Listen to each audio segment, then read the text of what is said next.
I was reading from who said that Hitchcock was not obsessed with you in a negative way, but he said he did have great affection for Eva Marie, but who didn't?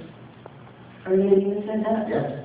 I love him. I know that's very sweet. That's very sweet.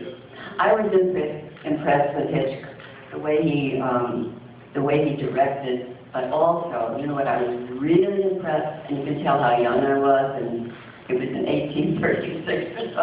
I was impressed that he had his bacon imported from Denmark. Brought in his own bacon? No, he imported it. They sent it to him. Wow. He ordered it. That's powerful. That's me.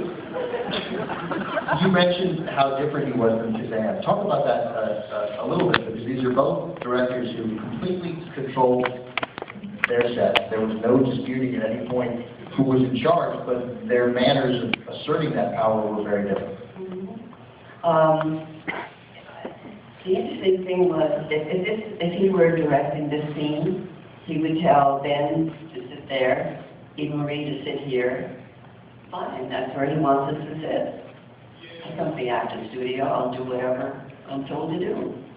There's a misconception about the studio. Someone would say, no, I want to sit there.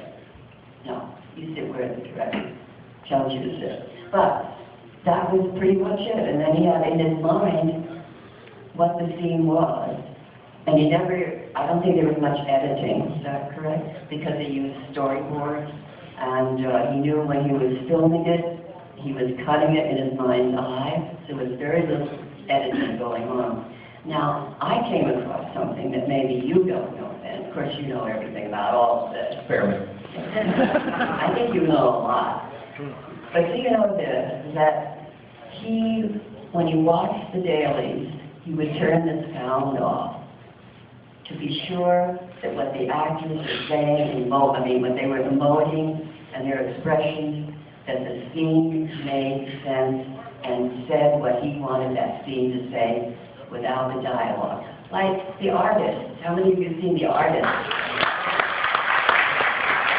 love that film. Twice I've seen it. But I find that interesting that he would turn off the sound and watch the scene to see how it played without the dialogue. Yeah, I didn't know that. That's remarkable. It is said about him and his storyboarding that the actual process of directing was born to him. That his excitement for him was in the planning and the careful, minute planning that enabled him to say, okay, now I got the script I like, if the shot is set, go do it. This part doesn't interest me that much. Maybe that's why he didn't direct that much of that. Right. And he really didn't. You know, we were left. He felt that when you were on one of his sets, well, I was only on one set, but that you were the actors to play that role. No one else suggested.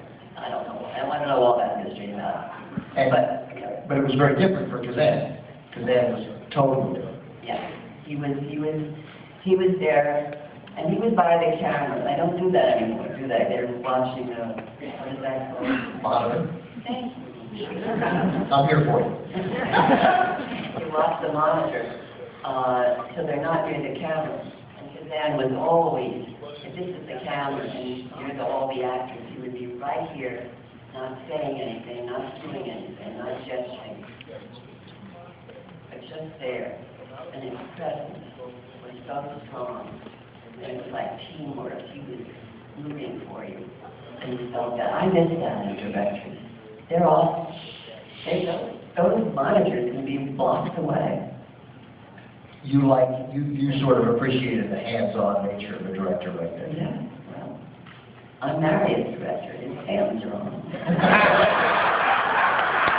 But what about that? It's Philadelphia. It's really got a little crazy. This film was like Hitchcock's, biggest picture, sort of, again, literally it moved north by northwest movement from New York City to South Dakota. Did you get, did you think you were just in a regular Hitchcock picture? Did it strike you during it that you were in sort of what many even call sort of, what Truffaut even calls sort of this definitive American picture, that this was a... He never, and people ask that about Waterfront. This is your job, this is an exciting job, this is what you want to do. You're working with an incredible script, Bruce Lehman's script, the director, the other actors, and you do the best you can. You're never thinking beyond that day's work, ever. Even when you're with someone of Hitchcock's magnitude? No, Dad, no. What about... What? So, do you remember the first time you saw it? Oh, yes.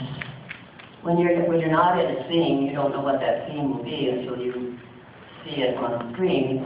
And I went to the opening with my husband, and at the very end, you'll see the train go through a tunnel.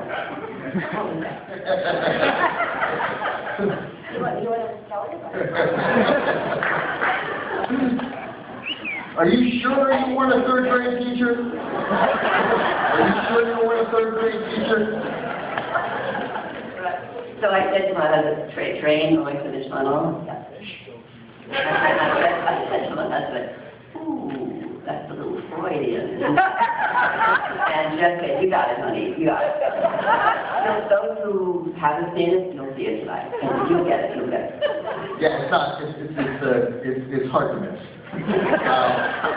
Hitchcock calls it one of his great shots. Yeah? Oh, I wasn't in it. No, I was on the train, but you don't see it. No, but we... You know what's You're going on. relevant. Extremely relevant.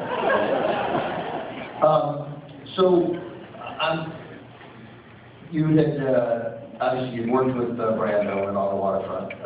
Again, this is a comparative question, and those are a little lame in their nature, but Brando's from the Actors Studio, Cary Grant not at all from the Actors It Studio. didn't matter. He was still wonderful. Yeah, no. That was still wonderful. He was wonderful. Not everyone has to go to the Actors Studio and On the Waterfront. Most of us were from the Actors Studio, including the director. But I don't think Cary Grant, I don't think he ever studied, did he? He was from the circus. Yeah, he's been a performer before he was And in his early movies, you see all the things he can do physically, and that came from the circus. He'd be in the circus to ballet now. Yeah, well, I think he'd be a huge movie star, that's what he'd be. He'd still be a huge movie star. He would have been a huge star and Well, he might have become bored and gone back to the circus. he might have. I don't know, I think there's a little more money in film than the circus. You know what, I don't know. Do you know I was going to join the circus? Is that right? What would you have done in the circus? Well, I wanted to ride the elephant. Uh-huh. And the first time... That's not a euphemism? You actually wanted to ride the elephant? Yes, man, I wanted to ride the elephant. And then when I finally got called to be a guest, Philadelphia, to be a guest and ride the elephant, guess what? I didn't do it. You know why? I was pregnant. And I didn't know it then. So I'll never ride the elephant. Speaking of being pregnant, I want you to talk a little bit more about Cary Grant. But speaking of being pregnant, not related to Cary Grant. Your first movie, On the Waterfront, you win the Oscar for Best Supporting Actress because, you know, whatever, it's so easy. What was that?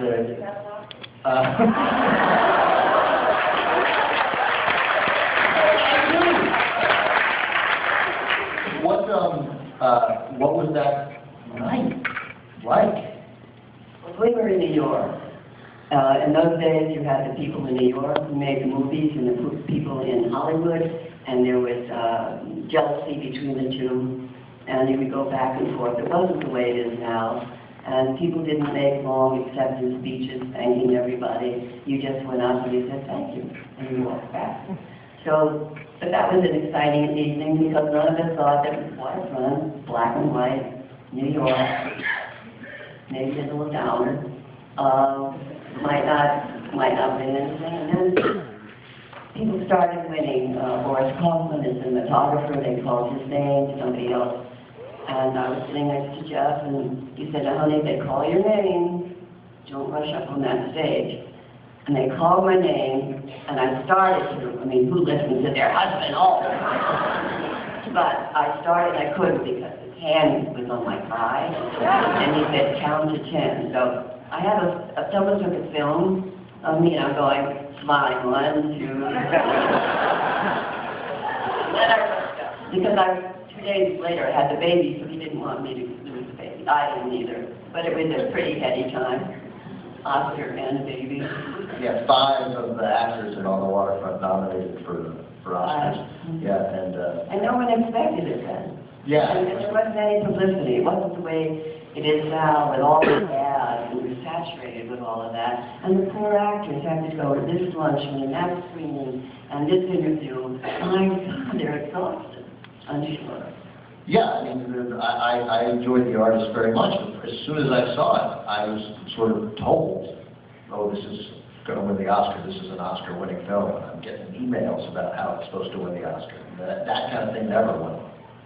But I could tell it, I knew it was going to win.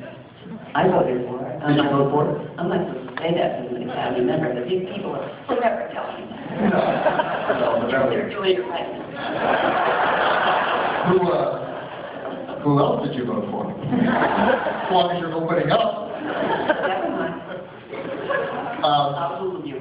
So, Carrie, how was it intimidating at all to work with Cary Grant in any way? No, I'm intimidated by one of